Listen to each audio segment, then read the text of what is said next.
नमस्कार दोस्तों, ढोल पे पुल चैनल में आप सब मित्रों का हृदय से अभिनंदन करता हूं। दोस्तों, जैसा कि आप जानते हैं, हमारे ढोल में पुल चैनल का उद्देश्य समाज में जो अंधविश्वास और पाखंड, तमाम जात भेद, ऊंच नीच, छुआछूत जो व्याप्त है और तमाम कुरीतियां आजकल व्याप्त हैं आज तक, उनको जो है उनसे अवगत कराना, उनसे जो है मुक्त कराना, ये हमारा उद्देश्य है। और इसके लिए हमें जो हमारी प्राचीन संस्कृति रही है, जिसे हम ब्राह्मणी संस्कृति कह सकते हैं, आर्य संस्कृति कह सकते हैं, उसमें जो है किस तरह से तमाम धर्म के नाम पर धर्मशास्त्र लिखे गए और फिर उनमें तमाम तरह की कहानियाँ और तमाम तरह की उल जलूल बेसिर पैर की बातें लिख दी गई हैं दोस्तों, जिनका कि आज भी प्रचार प्रसार होता है और जो देश के लिए बहुत ही हानिकारक है।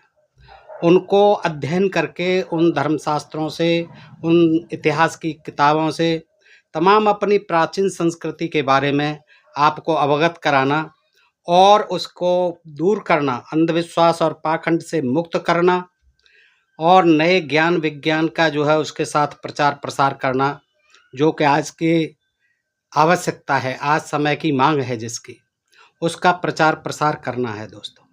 क्योंकि जब तक हम नहीं जानेंगे कि हमारी प्राचीन संस्कृति किस तरह की थी, किस तरह के धर्मशास्त्र लिखे जाते थे, उनमें क्या क्या बातें लिखी जाती थी और उनकी आज कितनी प्रासंगिकता है भी है या नहीं है, और वो कितना जो है देश के लिए हानिकारक रही हैं, उनसे अवगत ज़रूर होना है। तभी हम उनको जो है छोड़ पाएंगे दोस्तों, उनसे मुक्त हो पाएंगे। देखिए, आज इसी क्रम में मैं जो है बताता हूँ कि प्राचीन काल में हमारे देश में जो आर्य संस्कृति थी, उसमें स्त्रियों के लिए विवाह के अवसरों पर क्या क्या रीति रिवाज थे, क्या परंपराएं थी, क्या मान्यताएं थीं और कितनी उनको स्वतंत्रता थी अपने पतियों का चुनाव करने में और किस तरह के उनके विवाह होते थे दोस्तों। तो ये चीज़ें आज हम देखते हैं और वो जो है उसके आधार पर आज भी ऐसे विवाह होते हैं जिनको हम लव मैरिज कहने लगे हैं। वो पहले गंधर्व विवाह कहलाते थे, जो भगा के ले जाते थे उनको असुर विवाह भी कहलाते थे, और तमाम जो है अपने माता पिता की इच्छा के विरुद्ध भी होते थे। और फिर कुछ कुछ पिता जो है अपनी मर्जी से स्वयंवर आदि करा करके कुछ शर्तों के साथ अपनी बेटी की शादियां किया करते थे। तो दोस्तों, इस तरह के जो है अब बड़े अच्छे प्रमाण मिलते हैं कुछ हमारे धर्मशास्त्रों में। आइए कुछ ऐसे ही रोचक और दिलचस्प प्रसंग मैं आपके सामने रखता हूँ। और दोस्तों, आपसे निवेदन करता हूँ कि आप कृपया इस वीडियो को पूरा देखें, तभी आप समझ पाएंगे कि हमारे देश में प्राचीन काल में हमारी जो आर्य संस्कृति रही, ब्राह्मणी संस्कृति रही, उसमें किस तरह से पतियों का चुनाव पत्नियां करती थीं और किस तरह से उनके विवाह आदि होते थे। तो दोस्तों देखिए, एक औरत की इच्छा को उसके घरवालों की इच्छा से अधिक सम्मान दिया जाता है। प्राचीन भारत में औरतों को इस बात का अधिकार होता था कि वे अपने पतियों का चुनाव कर सकें, ये अधिकार होता था। एक औरत दुनिया भर में अपने लिए योग्य पति के चुनाव के लिए घूमती थी। कई बार ऐसी राजकुमारियों के आपको किस्से कहानी मिल जाएंगे जो कि पिता कह देते थे कि जाइए बेटा, तुम अपने योग्य जो है वर कोई तलाश कीजिए। तो वो रथ में बैठ करके और अपने कुछ सैनिकों के साथ निकल जाती थी और वहाँ जो है पति को ढूंढती थी, और फिर जब योग्य वर मिल जाता था, उनके अनुरूप वर मिल जाता था, तो शादी कर लेती थी। ऐसा ही एक उदाहरण जो है सावित्री का है कि सावित्री जो राजा अश्वपति की पुत्री है, इतनी सुंदर थी कि पुरुष शादी के लिए उसका हाथ मांगते हुए शर्माते थे। सावित्री ने यह फैसला किया कि वो हर राज्य में घूमेगी, यानी उसने ये निर्णय लिया कि अपने योग्य वर की तलाश में वो हर राज्य में घूमेगी और अपने लिए एक उपयुक्त वर की तलाश अवश्य करेगी। जब वह जंगल से गुजर रही थी, वह एक लकड़हारे सत्यवान से मिली, और उस लकड़हारे यानी सत्यवान के पिता राजा थे, जिनको राज्य से उनके दुश्मनों ने निकाल बाहर किया था। सावित्री ने अपने पिता से यह इच्छा जाहिर की कि वह सत्यवान से विवाह करना चाहती है। अश्वपति इस बात से खुश नहीं हुए कि एक जो है जिसके पास कुछ नहीं है, आज जो राज था वो दुश्मनों ने ले लिया, हड़प लिया, और उनको निकाल दिया। और लड़का जो है लकड़ा आ रहा है, गरीब स्थिति में गुजारा कर रहा है। पिता को ये बात जो है नागबार गुजरी कि सत्यवान गरीब था और पंडितों ने ये भविष्यवाणी की थी कि वह विवाह के 1 साल बाद ही मर जाएगा। इतनी भविष्यवाणी भी कर दी थी पंडितों ने, लेकिन फिर भी जो है सावित्री ने नहीं मानी और वो अपनी जिद पर अड़ी रही। जब अश्वपति ने यह देखा कि उनकी बेटी अपनी पसंद के लड़के से शादी करने का निश्चय कर चुकी है, तो उन्होंने फिर पिता ने सहमति जता दी, यानी फिर विरोध नहीं किया, सहमति जता दी और शादी की तैयारी शुरू कर दी। शादी हो भी गई और ऐसा भी आपने सुना होगा कि 1 वर्ष के अंतर्गत ही उसकी जो है पेड़ काटते वक्त गिर करके पेड़ से मौत हो गई। और फिर यमराज लेने आए तो किस तरह से यमराज से फिर वापस लिया, ये कहानी आपने सुनी है। तो ये इसकी कहानी सुनाई मैंने, महाभारत में है ये सावित्री की कहानी। तो देखिए यहाँ जो है पति ने पिता ने उसका सहयोग किया, फिर विरोध नहीं किया, पहले समझाया, लेकिन जब नहीं मानी लड़की कि मुझे तो इसी से करनी है, तो उन्होंने सहयोग किया और शादी भी धूमधाम से की जैसा वो कर सकते थे। अच्छा, दक्ष की 2 पुत्रियां थीं। अब आगे की कहानी देखें कि दक्ष जो ब्रह्मा के पुत्र हैं, दक्ष की 2 पुत्रियां थीं, दैत्यसेना और देवसेना। दोनों एक दिन झील में आनंद में लीन थीं कि तभी दानव किन्हीं उनके पास आया। कौन आया? दानव किन्हीं उनके पास आया। उनकी सुंदरता से प्रभावित होकर उसने उन दोनों का हाथ विवाह के लिए मांग लिया। आप समझ रहे होंगे दोस्तों, दैत्य सेना, देवसेना, दक्ष की दोनों पुत्रियां एक दिन झील में स्नान कर रही हैं, आनंद ले रही हैं। तभी एक किन्ही नाम का दानव वहां आता है और उन दोनों की सुंदरता से मुग्ध होकर और प्रभावित होकर उसने उन दोनों से विवाह करने का निश्चय किया और उनको अपनी जो इच्छा थी वो व्यक्त कर दी।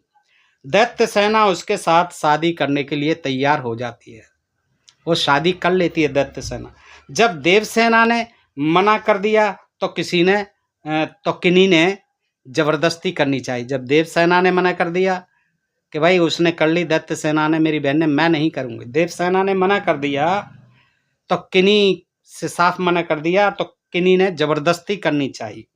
इंद्र को जब खबर पहुंची, इंद्र ने जब देवसेना की चीख पुकार सुनी, कहीं इंद्र का जो भवन है, महल है, वो आसपास ही होगा, तो इंद्र ने सुन ली चीख पुकार देवसेना की, तो उन्होंने बिजली को कहा तुरंत बिजली से कह तू कड़क।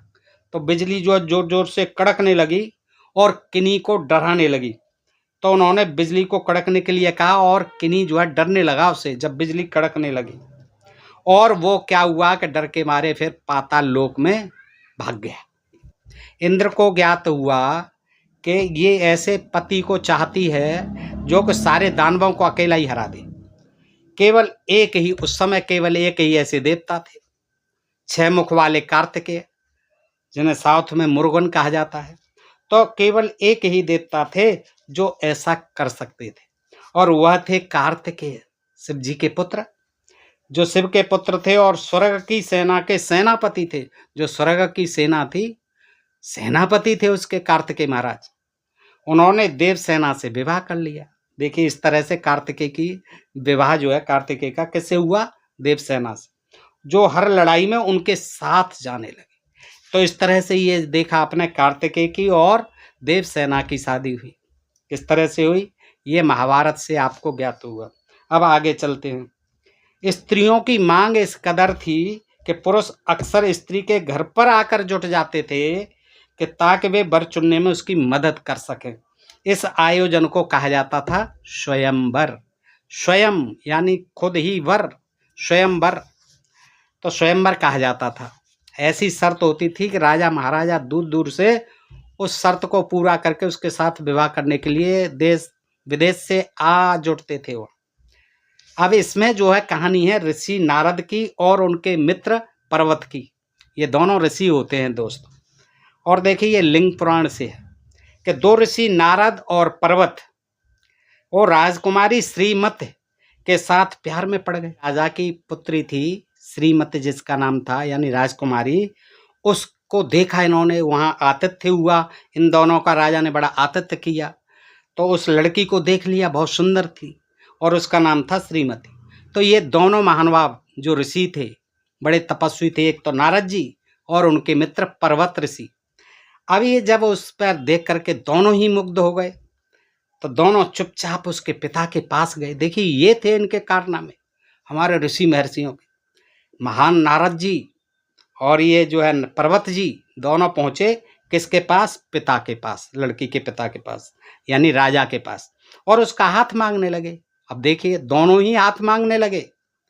उनको बड़ी विनम्रता से राजा ने यह बता दिया कि वह अपने पति का चुनाव स्वयं करेगी। महाराज, तुम्हारे कहने से या मेरे कहने से कुछ नहीं होने वाला, वो तो अपने आप ही स्वयं वर कराएगी और स्वयं ही वर का चुनाव करेगी, बता दिया।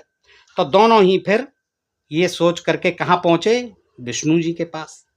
अब विष्णु जी तो ये तकनीक में बड़े माहिर थे, हर तरह की तकनीक, रूप बदलने की, वेश बदलने की। और विष्णु जी के पास पहुँचे, और जब विष्णु के पास पहुँचे तो उनसे कहा कि वह उनके जो विरोधी को बंदर का मुँह दे दे। जो उस समय लड़की के लिए वर निश्चित करे लड़की, उसको जो है बंदर का मुँह दे दो और हमको सुंदर बना दो। विष्णु जी से अनुरोध किया दोनों ने। तो दोनों ऋषि श्रीमत के स्वयंवर में विष्णु जी ने कहा कि जाइए, ऐसा ही होगा। अब उन्होंने सोचा कि हम तो बहुत सुंदर हो गए और वो जो है बंदर बन के बैठ जाएगा। तो दोनों ऋषि श्रीमती के स्वयंवर में इस उम्मीद के साथ गए कि दूसरे का मुंह बंदर जैसा है। राजकुमारी दोनों से ही घबरा गए। अब इनको देखा बंदर का मुख लेके बैठे हुए, विष्णु जी ने अपना चमत्कार कर दिया, तो ये वो घबरा जाती है। अरे माला को लेकर के, पुष्प माला को लेकर के घूम रही है, देखें कौन सा सुंदर है। तो इनको देख के घबरा जाती है और उसने क्या किया, एक सुंदर नौजवान के गले में माला डाल दी। सुंदर नौजवान कौन थे? स्वयं विष्णु जी महाराज। वो पहले से ही आकर के बैठ गए सुंदर राजकुमार बन के। तो वह युवक और कोई नहीं, छिपे हुए वेश में स्वयं विष्णु थे। ये लिंग पुराण में आती है दोस्तों। तो देखिए श्रीमती के साथ जो है विष्णु ने शादी इस तरह से की कि दोनों को जो है मूर्ख बना दिया, नारद को और पर्वत को बंदर बना दिया, और खुद जो है जा करके बैठ गए और माला डलवा ली, शादी कर ली। आगे चलते हैं। देखिए इस तरह की ये रोचक कहानियों के कुछ प्रसंग हैं, महाभारत में ही है। ये महाभारत से ही सुना रहा हूँ, लिंग पुराण से सुना दिया। अगला महाभारत से है कि स्त्रियों को निर्णय लेने में मदद करने के लिए पुरुषों को उनके पिता द्वारा आयोजित कौशल परीक्षा जो कराते थे, टेस्ट लेते थे, बाकायदा कौशल परीक्षण होता था, उसमें आयोजन में आना पड़ता था, उसे स्वयंवर ही कहते थे। तो राजा द्रुपद ने तीरंदाजी की एक प्रतियोगिता का आयोजन किया। किसकी? द्रौपदी की शादी के लिए। राजा द्रुपद पिता थे द्रौपदी के, तो राजा द्रुपद ने तीरंदाजी की एक प्रतियोगिता का आयोजन किया और वीरों और राजकुमारों को उसमें भाग लेने के लिए बुलाया गया। उनको एक तनी हुई प्रतंचा को उठाकर, तनी हुई धनुष की प्रतंचा को उठाकर चक्र पर घूमती हुई मछली की आंख में तीर चलाना था। आपने सुना होगा कि वो जो है किस तरह से नीचे कढ़ाई में तेल रख दिया था, ऊपर उसके एक चक्र था, उसमें मछली जो है बीच में लगी हुई थी और वो चक्र निरंतर घूम रहा था। और घूमते घूमते भी ये उसकी शर्त थी कि जो इस मछली की आंख को बेध देगा तीर से, उसी के साथ द्रौपदी की शादी हो जाएगी। तो राजकुमारों को उसमें दूर दूर से आए राजकुमार, देश विदेश से, और बुलाया गया उनको। तो एक क्या हुआ कि एक मछली की आंख को जो है निशाना बनाना था, तो और वह भी नीचे पानी में। अब यहाँ पानी लिख दिया है, कहीं तेल भी लिखा है कढ़ाई में, पानी में नीचे उसको देखना था, पानी में उसकी छवि को देखना था और ऊपर जो है तीर चलाना था और उसकी आंख को बेधना था। यह घोषणा की गई थी कि जो विजयी होगा उसका विवाह राजा की सुंदर पुत्री द्रौपदी से किया जाएगा। अगर कोई आदमी स्त्री को पसंद, देखिए तो आपने देखा कि अर्जुन की शादी हुई, अर्जुन ने उसको कर दिया था और फिर वो बाद में पांचों पांडवों की पत्नी बनी। आगे का चलते हैं कि अगर कोई आदमी स्त्री को पसंद नहीं आता था तो वह उसे मुकाबले में भाग लेने से, स्वयंवर में भाग लेने से मना भी कर सकती थी। देखिए ये भी था कि वो आ गए, अब उसने शक्ल देखी और या कोई नहीं पसंद आया तो उसे कह दी भाई आप दूर रहो, इतनी भी उनको ताकत थी, इतनी भी उनको यानी इजाजत थी। अंग देश के राजा कर्ण ने, यह प्रकरण है महाभारत से, कि अंग देश के राजा थे कर्ण। उन्होंने फैसला किया कि वह द्रुपद द्वारा इसी में ही आयोजित तीरंदाजी की प्रतियोगिता में हिस्सा लेगा। इसी में ही अर्जुन ने जो जीती। हालांकि जब उसने प्रतंचा चढ़ाई तो राजा की पुत्री ने यानी द्रौपदी ने उससे ये कहते हुए रोक दिया कि मैं ऐसे आदमी से विवाह नहीं करना चाहती जिसे यह नहीं पता हो कि उसके माँ बाप कौन है, माता पिता कौन है, और जो रथ हाँकने वालों के परिवार में बड़ा हुआ हो। देखिए, अर्जुन ने तो बाद में किया, पहले कर्ण खड़ा हुआ था। कर्ण ने कहा कि चलो मैं करता हूँ प्रयास जो है, लेकिन जैसे ही वो खड़ा हुआ है, सब जानती थी, हिस्ट्री द्रौपदी को बता दी गई थी कि ये भी आया हुआ है यहाँ कर्ण। तो द्रौपदी ने कहा कि नहीं, हरगिज नहीं, आप यहाँ जो है ये तीरंदाजी में इसमें हिस्सा नहीं बन सकते, भाग नहीं ले सकते इस प्रतियोगिता में, आप जाइए। क्योंकि एक तो आपके जो है माता पिता का पता नहीं है।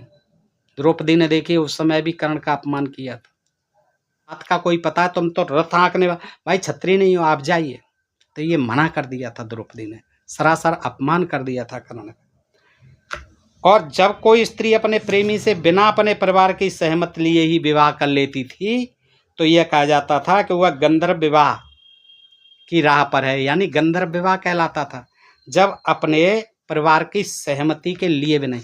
जैसे आजकल कर लेते हैं लव मैरिज, माँ बाप को पता ही नहीं है या माँ बाप को मना कर रहे हैं, फिर भी उसी लड़के से शादी कर रहे हैं, लड़के से, ये आपस में लड़के लड़की दोनों ही इस तरह से अपनी मर्जी से कर रहे हैं। ये क्या है, पहले गंधर्व विवाह कहलाते थे, आजकल उनको जो है क्या कहलाते हैं, आजकल उनको कहते हैं लव मैरिज, प्रेम विवाह।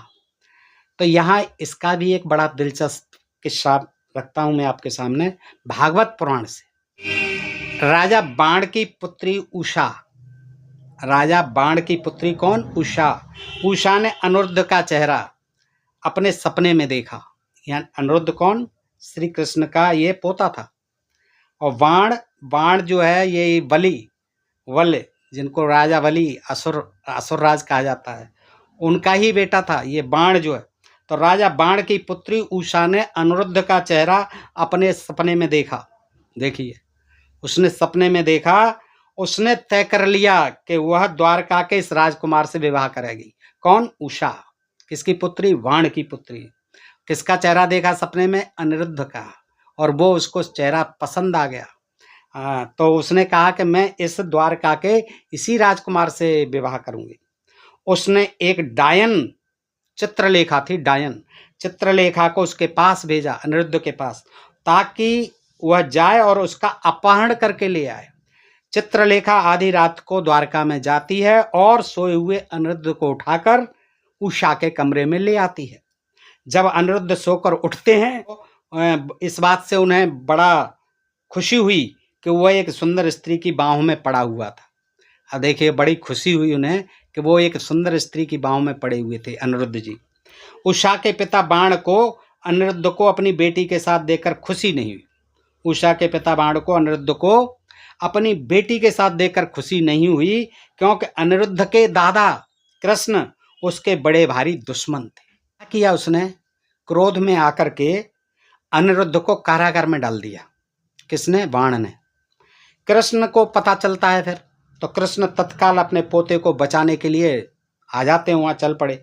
उसके बाद युद्ध होता है बहुत भयंकर, जिसमें कृष्ण ने राजा बाण को मार डाला और उषा को राजगद्दी पर बैठा दिया और अनिरुद्ध को उसका सहचर बना दिया। देखिए, श्री कृष्ण ने ये काम किया कि उसको जो है खुद उषा को राजगद्दी पर बैठा दिया और अनिरुद्ध जो था उनका पोता, उसको उसका सहचर बना दिया, यानी उसके साथ शादी कर दी। तो ये भगवत पुराण में आती है दोस्तों। ये भी देखिए किस तरह का जो है ये विवाह था। तो आगे का जो उदाहरण है वो बड़ा दिलचस्प है दोस्तों। इसमें क्या है कि प्राचीन काल में ही कोई स्त्री अपने पसंद के पुरुष से विवाह करने के लिए इतना दृढ़ निश्चय कर लेती थी कि वह अब उसके लिए यानी अपनी शादी के लिए अपने भाई के कत्ल की भी अनुमति देने से नहीं हिचकती थी। और आप आज भी देखते होंगे दोस्तों, आज भी इस तरह के विवाह होते हैं कि कोई लड़की जो है अपने माँ बाप तक को, भाई बहन तक को मरवा देती हैं। लड़के छोड़ जाते हैं अपने घर परिवार वालों को, उनको भी वो भी मार देते हैं। इस तरह के आपने उदाहरण आज भी देखते होंगे समाज में।